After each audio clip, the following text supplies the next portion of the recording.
kwaniriza nnyo ku Babi Television Uganda webali kubanga otambulira wamu naffe. Of course yonna gy'osinzira okubanga otugoberera nsonga ku nsonga nga bulijjo tuyama okubanga tuzikutuusako ezigenda mu maaso mu ggwanga lyattu erya Uganda naddala mu kibiina kya National Unity Platform. Ekigenda mu maaso emityana ekyamazima kyo kifumba mutuku olw'ensonga nti abantu batabuse era ne bagobayo Honorable Joyce Baagala Ntwatwa oluvannyuma lw'okuva ku mulamwa era nga okusinziira ku bannamityana bavuddeyo ne bakowola ekibiina kya National Unity Platform okusitukiramu mbagirawo okubakyusizaamu omubaka atwala ekitundu kya Mityana District ne bikyankalanya embeera mu district y'e Mityana mwe muli Honorable Joyce Baagala okwewala abakulembeze abaddukanya ekibiina kya National Unity Platform. Ajjukira nti akulungudde ebbanga ddene ye ne Honorable Mathias Mpuuga Nsamba, Abedi Bwanika, Muwanga Kivumbi, Atwala Kagabo, Kazibwe Bashir, abo bonna baludde oba batutte ebbanga nga tebakyagenda oba tebakyareportinga ku kitebe ekikulu eky'ekibiina ekyabawa kaadi ezaabayambako okubanga bali ebifo bye balimu essaawa zino. Wabula bannamityana abagamba nti ne Joyce Baagala tebaamulabayo mu lukuŋŋaana President Robert Kyagulanyi Ssentamu lwe yali ayise ababaka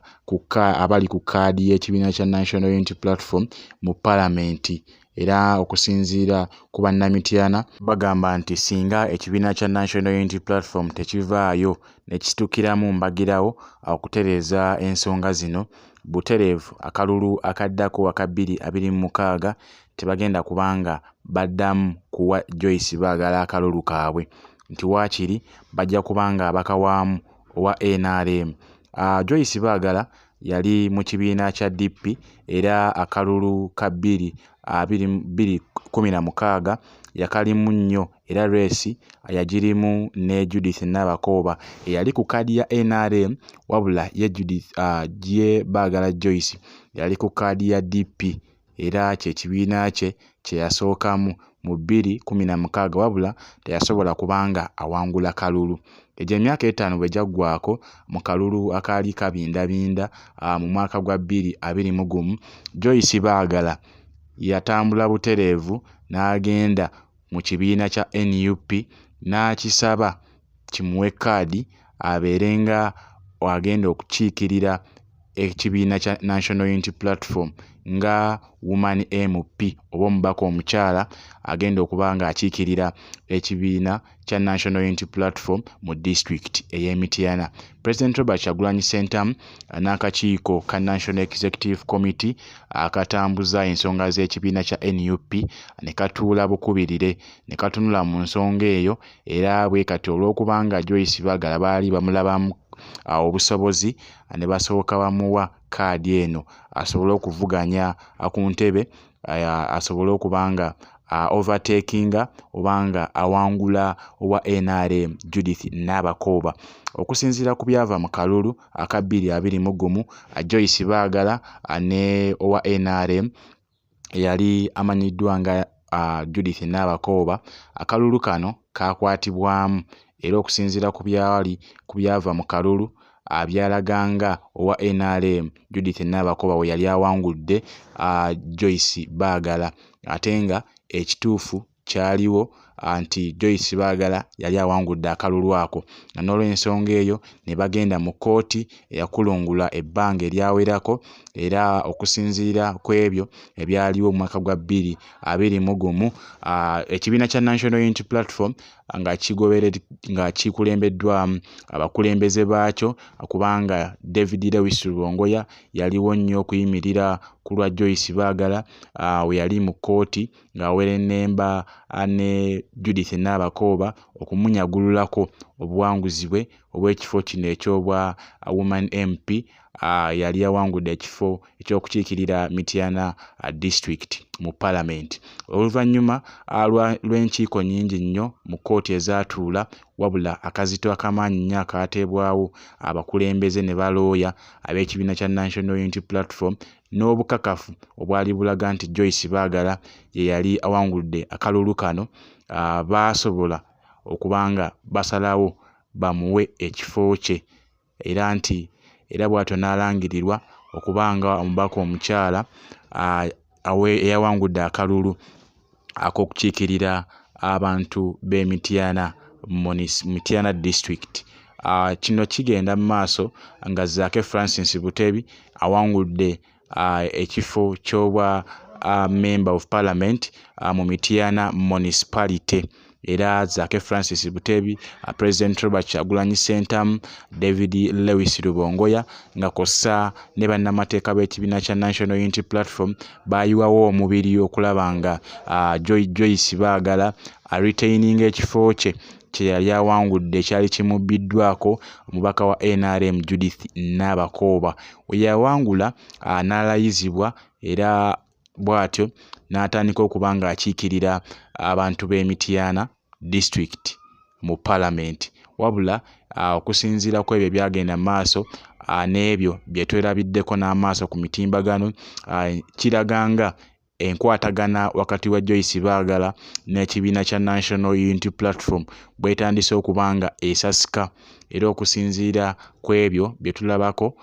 ne Zaake Francis Butebi takyali nnyo ku lusegere lwa Joyce Baagala, wabula Joyce Baagala atambula nnyo n'Oweekitiibwa Honorable Mathias Mpuuga Nsamba. Ate okusinziira ku allegations ezivunaanibwa oba NUP, ekibiina kya NUP ze kivunaana Oweekitiibwa Mathias Mpuuga Nsamba okwenyigira mu buli bw'enguzi, kigambibwa mbu Joyce Baagala Ntwatwa y'omu ku abo abali emabega oba abasupportinga ensonga ya Mathias Mpuuga Nsamba ekwata omusimbi guno. Wabula kino kireese aba kyekimu ku ebyo ebireese obutakwatagana bulungi nnyo olw'ensonga nti okusinziira ku ekyo ekyeyolekera ku mutimbagano n'amawulire agava mu kibiina kya National Unity Platform galaga nti Joyce Baagala yasemba okulabikako eri bannamityana mu biseera Honorable Mathias Mpuuga Nsamba w'ekitiibwa bwe yali Leader of Opposition, naye okuva we bamuggyako obuvunaanyizibwa buno okuba nga Leader of Opposition, Joyce Baagala we yakoma okubanga akola emirimu gy'ekibiina kya NUP era bw'atyo n'adda emabega wa Oweekitiibwa Mathias Mpuuga Nsamba. Jjukira nti Oweekitiibwa naye takyakiika ku kitebe ekya National Unity Platform olw'ensonga ezigenda maaso ze mumanyiiko era tubadde nga tujja tuzibategeeza wano ku mukutu gwa Baby Television Uganda. Muzimu ku ezo kankujjukizeeko waliwo allegations oba ekigambibwa nti actually okusinziira ku kyava mu meeting ya NUP okusinziira nga President Robert Kyagulanyi Ssentamu bwe yategeeza nga Honorable Mathias Mpuuga Nsamba bwe yakkiriza nti yaweebwa obukadde bw'ensimu za Uganda 5 wabula n'ategeeza nti baakamuwanga kasiimo kuba oba ku bwa Leader of Opposition ekibadde kitabangawo okusinziira ku bisanja by'aba Leader of Opposition ababadde bajja babaawo mu Parliament. Era wano ekibiina kya National Unity Platform ekikulemberwa Robert Kyagulanyi Ssentamu baavaayo ne batuuza akakiiko ka kisajja kikulu era butereevu ne boogera ku nsonga ya Mathias Mpuuga Nsamba naye kennyini nga mwali mu meeting eyo. Wabula ebyavaayo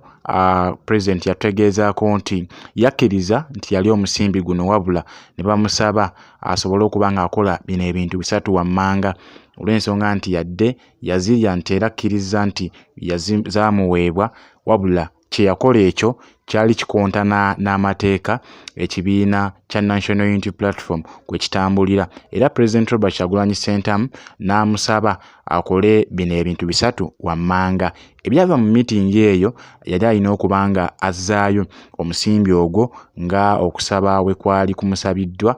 President Robert Kyagulanyi Ssentamu ne bammemba abaali batudde mu meeting eyo yali etuuziddwa ku kitebe okukazaakaza Mathias Mpuuga Nsamba ku ebyo ebyali bitambula ku mutimbagano nti yalidde ensimbi ez'omuwi w'omusolo eziwererako ddala billions oba zaali millions 5 eza Uganda. Wabula yasabibwa okubanga azzaayo omusimbi ogwo eri Speaker wa Parliament Anita Among eyali agumukwasizza mu butongole. Ensonga ey'okubiri yasabibwa okuba nga yeetondera bannayuganda naddala abantu abaamulonda olw'ensonga nti kye yali akoze kyali kikontana n'amateeka n'ennono ekibiina kya National Unity Platform kwe kitambulira. Ensonga ey'okusatu yaweebwa omukisa okuresigninga oba yasabibwa aresigninge oluvannyuma lw'okwenyigira mu kikolwa ekyo era n'akikkiriza. Yasabibwa okuba nga resigninga ku kifo ky'obwa kamisona era Pulezidenti n'avaayo n'agamba nti asinga avaayo n'akikola wa kusigaza ekitiibwa kye ng'omuntu kubanga talina kyagenda kubanga avaako. N'agamba nti singa aba akoze ekyo ekimusabiddwa okuresigninga ku kifo ky'obwa Commission of Parliament, Pulezidenti yali alina okuba nga amuleka ku kifo kye eky'obwa Deputy President. We yali amusabye ensonga ezo, Mathias Mpuuga Nsamba n'abategeeza nti mu ssaawa 24 agenda kuba nga akikola. Wabula teyasobola kuba nga akikola era ensonga eno n'eyatulizibwa eri bannayuganda ffenna era Mathias Mpuuga Nsamba okuva olwo taddangamu kuba nga alabikako eri ekibiina kya National Unity Platform. Wabula yayita press conference n'ategeeza bannamawulire ku nsonga ki ezigenda mu maaso nga bwe twavaayo era ne tubibawa butereevu wano ku mukutu osobola okuba nga oddayoko emabega n'obinoonyako biki bye yayogera. Wabula yagamba nti ye tagenda kuba nga ava mu kibiina kya NUP era tagenda kuba nga aresigninga ku kifo eky'obwa kamisona. Bino nno ebyagwa mu matu g'akakiiko akaddukanya ensonga mu kibiina kya NUP ne batulula bukubirire ne President Robert Kyagulanyi Ssentamu era okukakana nga Mathias Mpuuga Nsamba n'ekifo kye yali asigazza mu kibiina kya National Unity Platform eky'okubeera Deputy President mu Buganda Region era nga nakyo kyamugibwako butereevu oluvannyuma lw'okutenguwa ebiragiro ebyali bimulagiddwa okuba nga akola. Akanyoolagano kakyali k'amaanyi nnyo wakati w'ababaka okuli Mathias Mpuuga Nsamba ow'ekitiibwa, Joyce Baagala Ntwatwa, Abedi Bwanika n'abategeezezaako nti bano agenda kuba nga abasikiza abantu era yasoose kulonda abo ababaka bagenda okuba nga badda bifo bya bano abalaze nti bo bazze dda ku ludda luli lwe tuvuganya. Era ensonga lwaki mu Country Tour Phase 2 egenda okuba nga etandika mu ssaawa ntono mu nnaku ntono nnyo. Pulezidenti nga bwe yatutegeezezza biraga nti agenda kuba nga asookera Masaka n'ekigendererwa ekyokuba nga atereeza ensonga eziri e Masaka olw'ensonga nti abakulembeze b'e Masaka bonna baavaayo ku kkaadi y'ekibiina kya National Unity Platform. Ekyamazima kiri nti abantu b'e Masaka baabatunda dda ewa Pulezidenti Museveni era Pulezidenti Robert Kyagulanyi Ssentamu agenda kuba nga ajja atereeze ensonga ezo mu butongole okusinziira ku ebyo ebigenda okuba nga biragibwa. Mu kifo kyekimu ne Joyce Baagala agenda kuba nga asikizibwa omukyala agenda okuba nga ayanjulibwa ekibiina kya NUP mu maasoko kaawo katono. Enteekateeka nnyingi nnyo ezigenda mu maaso mu kibiina era olina okuba nga weekuumira ku mukutu guno ogwa Baby Television Uganda kubanga mpaawo ky'ogenda kuba nga osubwa. Wabula ky'olina okukola kintu kimu, kwata ku ka subscribe button otekeko okwate ne kadaako osobole okuba nga ofuna notification obubaka bwonna bwe tuba tutadde wano ku mukutu obutegeere bulungi nnyo osobole okuba nga omanya ki ekitambula mu kibiina kyo oba mu ggwanga lyattu erya Uganda naddala ekya National Unity Platform kubanga gwe mumuli oba oliawo ffenna gwe tulinamu essuubi okubanga oba oliawo gutujja mu mbeera gye tuyitamu. Pulezidenti Robert Kyagulanyi Ssentamu tannaba kubanga avaayo mu lwatu okwogera ku nsonga zino wabula zikyali munda mu kibiina olw'ensonga nti bakyali mu nteeseganya n'omukyala agenda okuba nga addira Joyce Baagala mu bigere nga Woman MP agenda okuba nga aweebwa kkaadi y'ekibiina kya National Unity Platform oba oliawo mu kisanja ekiddako ekya 2026. Sigenda kubanga nsukkawo wano agenda kusaba gwe ompya osubscribinge, like ngo sharinge eri bannayuganda bonna basobole okuba nga bafuna obubaka buno, basobole okuba nga bategeera buli kimu ekigenda mu maaso munda mu kkolero lya waaka ery'ekibiina kya National Unity Platform. Olutalo nga luwedde, tujja kwambala engule. Atakumbira mpeera bankuumire, musiibe bulungi, mweraba.